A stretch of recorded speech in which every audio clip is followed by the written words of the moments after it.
老师就是我常常联络的那一位，然后他的英文没有很好，所以有时候我会听不太懂他在说什么。但是后来就有顺利结局。那后来他就跟我说了一个说要那个去找宿舍管理员什么之类的，然后我就听不懂，然后只好打电话回台湾求救。哦哟，抓抓！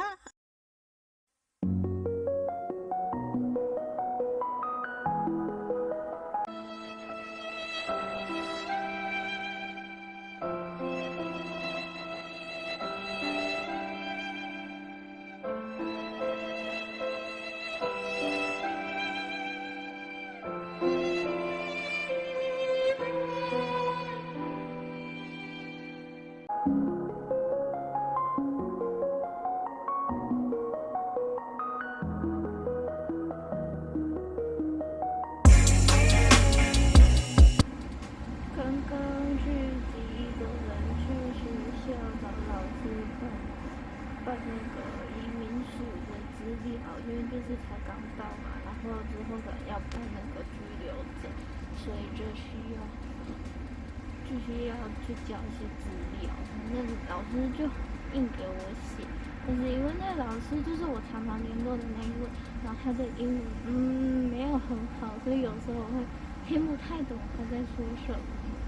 但是后来就有顺利结局。那后来他就跟我说了一个说要那个去找宿舍管理员什么之类的，然后我就听不懂，然后只好打电话回台湾求救，就是打电话回去找我们